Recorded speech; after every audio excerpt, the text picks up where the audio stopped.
Okay, så tager jeg den her, og så kører jeg den ind over bjælken der, og den skal bare løftes op, så hjulet kommer fri. Og så når jeg har gjort det, så tager jeg den der, og så kører jeg den på den der, og så drejer jeg dem rundt og tager dem ud, tager hjulet af, sætter det på igen. Husk over, for det skal på inde her, og så sætter jeg bilen igen og sådan fat. Ja, se på den.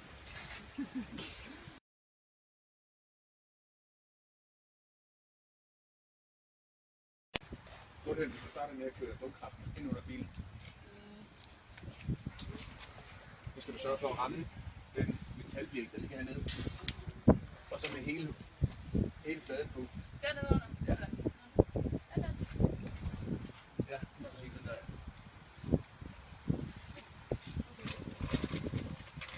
Skæv den på. Ja, bare sådan. Og så er der god plads til. Ja. Ja.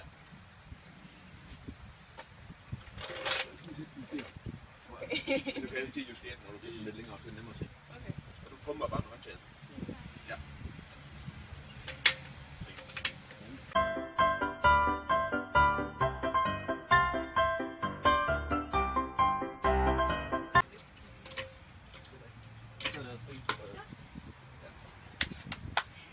Så skal vi have løsnet hjulboltene.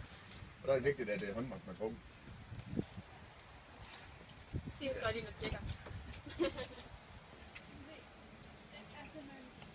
Det er godt. Der er hvis du vil løsne hjulboltene.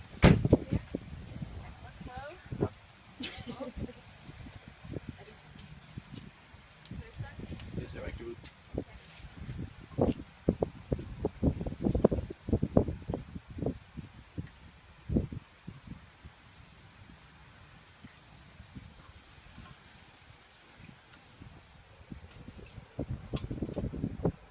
Bare helt ud.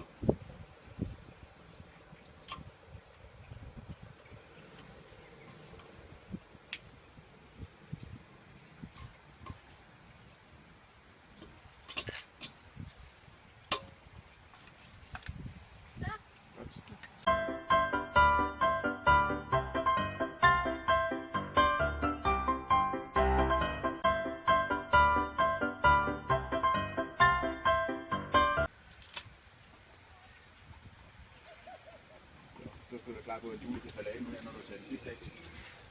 Der sker ikke rigtig noget ved det. Så er det bare ned.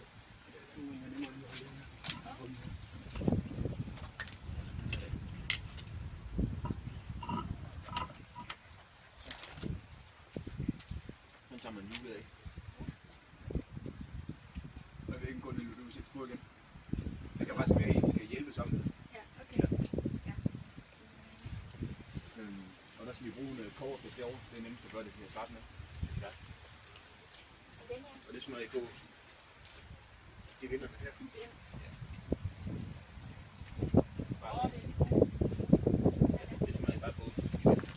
Bare lige sådan hurtigt. Det er rigtig fint. Det er simpelthen for at folk ikke kun er låst, så kommer der skidt ud eller andet. Det skal nemmere for ikke. Og kobber det så fordi, at det kan tåle varme. Er det okay der? Det er rigtig fint. Okay.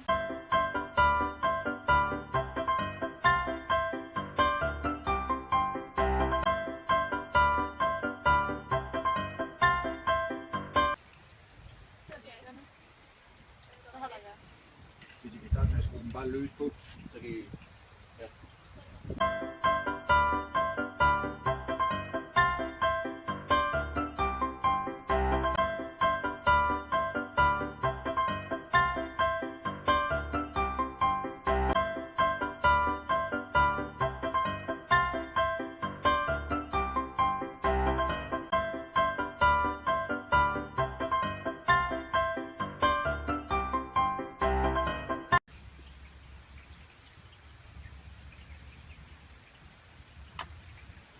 Så skal vi have bilen ned igen.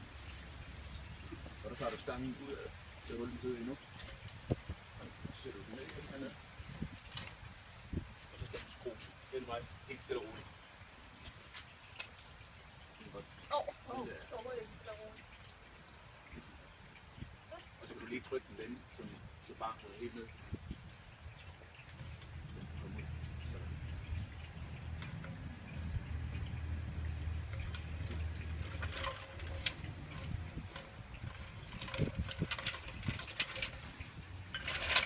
Samtidig som man juler. Sådan. Dejligt.